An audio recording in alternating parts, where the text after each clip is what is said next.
Hello, how we doing today? How are we doing today, brothers and sisters? It's a beautiful day today. I got 100 degrees in Las Vegas today. Uh, it's usually a little bit hotter than that, but we've been blessed. And I'm sorry about the camera bouncing and all that. All right, I got to get a better mount. I was looking at an article here today, actually on Lisa Cabrera's channel about the flooding out there in National Yellowstone Park, Yellowstone National Park. And I was like a mad at the flooding that they had out there, and how she explained how things are biblically prophesized, okay, of these storms. I argue is that some storms are modified, but be it if it's modified or if it's natural, all this stuff is according to some type of plan. What they should do, if they're really smart, okay, or I guess they call it the National Reclamation, Parks and Reclamation, is try to find a way to streamline that extra water from up there down to Lake Mead. Okay, and they got the technology to do it, but they want to wait till it gets worse. Okay, because Lake Mead right now is critically short with water. Okay, a lot of the answers they have is right in front of you, but faith without works is dead. You can't not sit and wait for an answer, and I'm gonna get into that here in just a second. But I want to talk about things like gas prices and inflation. Now, I've been trying to learn more about the inflation and how that works. I know some about like the yield, the stock market, that type of stuff.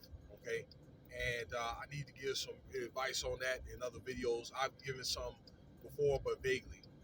Okay, today's focus is going to be on gas prices and inflation. So, gas prices over the last, let's see here, year, about the last 15 months has pretty much doubled. Okay, believe it or not, since March, April 2021, doubled. Okay, in that short period of time, the national average is now $5 a gallon.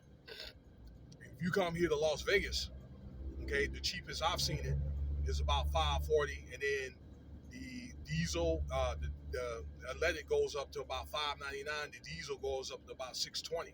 And I can remember diesel used to be cheaper than unleaded. Okay, so what I think a trend that happened over the last 10, 15 years was a lot of people started getting diesel trucks, and then the diesel started going up. Okay, and actually, you can make diesel if you know what you're doing. Okay, you just put mix oil. Okay, I think it's like 5 or 10 WD-40. Okay, with the gas, and that's how you end up getting diesel. All right, for diesel engines.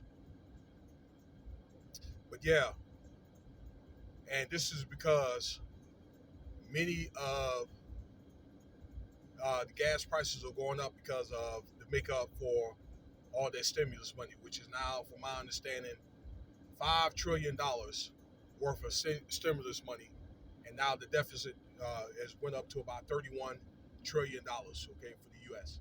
So they got to find a way to make all that money back. Okay, most of that has to do with that. Okay, yes, it is true that some of that gas is going to the war. Actually, some of that gas is going to Europe. Okay, which Europe is supplying that gas to war. All right, which basically is my understanding that Ukraine now is running out of resources and they're losing the war. Okay, and that'll be a video for another day when I'm able to get to it. Okay, because I haven't talked about what happened over there for a while. Okay, because a lot of that they calm down unless it's something symbolic, which it will be. So that's how it's going. That we are giving some of our fuel. I don't know how much in percentage to Europe. Okay, it's gotten so bad out there in the East Coast with fuel that it's my understanding that fuel is being long hauled to like places like New York or DC. Okay, along the East Coast pipeline or I-95 from the Midwest, from Chicago. Now I worked in petroleum supply for 20 years, and I never heard of fuel being long hauled that far. Okay, it's usually maybe regionally, maybe from another state, that type of thing. Okay, so between gas being actually cut off from Russia, from Europe, okay, between the gas being given to Ukraine from Europe, and between the U.S. giving gas to Europe, and also because of stimulus, okay, when you add all 4 or 5 factions, this is why gas is double, okay, and it's going to go up again. Now, what the government would like to try to do is they are raising interest rates. It came to my understanding that the government is going to raise interest rates a quarter of a percent. I think they're around the 1st of July, and then they want to do it again at the end of the summer, another quarter percent. All right, until they can get from what I understand, the interest rates up to 5%.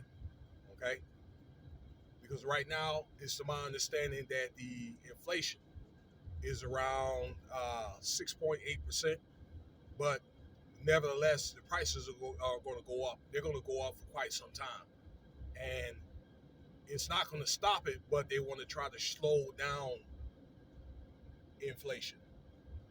All right, they're going to slow it down, but it's going to go up though. Okay, it's going to be like that for quite some time. This is 2022. You know, like they're going to slow it down, but inflation is still going to go up. All right, how long? I don't know. Okay, but I think that high prices are going to be here for the long haul. Okay. All I can do is tell you, don't go nowhere unless you have to go somewhere. You need to conserve gas. You need to stock up. All right. Sit down. Maybe if you want to, maybe have a get together, try to do it at home. Okay. All right. Chill out on the traveling. Okay. Entertaining people and all that.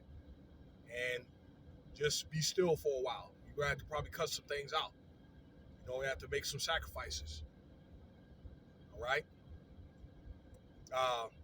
Also, stay out of the restaurant, see if you try to maybe cook more and that type of stuff, because food prices, that'll be a video for another day. And let me end with this, okay? What I had began this podcast with. This is all biblically inclined that there was going to be inflation, hyperinflation, okay, and also like the dollar, okay, was also going to decrease, all right? But it seems like the Bible, I don't know, for some reason, like it's a book that almost anybody can preach just because they read a few damn scriptures. Okay, so you got podcasters that talk about crime investigation gossip or street talk gossip. Now all of a sudden want to be preachers. You know who you are, and we've had this talk before, okay? And I'm about to get to a point where I'm about to tell you face to face, or maybe we can get a face to face meeting, sir. All right, because you're hard headed. Okay, that in America, that's anybody. This is not the days of Moses. Okay, this is not the days of King David. All right, we live in a whole different environment, and we do live in America. Okay, things were more scripturally inclined back then, but in these modern times, faith without works is dead. Whatever success that you want, you have to get it. You just can't sit up here and pray to God and think that God's going to answer your prayers. Okay, since you're trying to prove a point, sir. You understand? You are guaranteed nothing. You can have all the education, all the money. Now, money helps because it's easier for you to get things or whatever if you have more money. Okay? Credit and all that type of stuff. All right? But that's just how it is. All right? You just can't expect just to pray, and God's going to answer your prayers. Really, in America, unless you got a legitimate hustle for yourself, all right, you're just going to just keep on working for the fruits of labor. So I suggest that you, sir, out there, if you are in the street talk or if you into your crime investigation gossip, okay, stay in your lane, keep making your money, your little hustle off your YouTube, okay, off your Cash App, and keep on talking, doing what you're doing, talk about your little gossip, and mind your own damn business.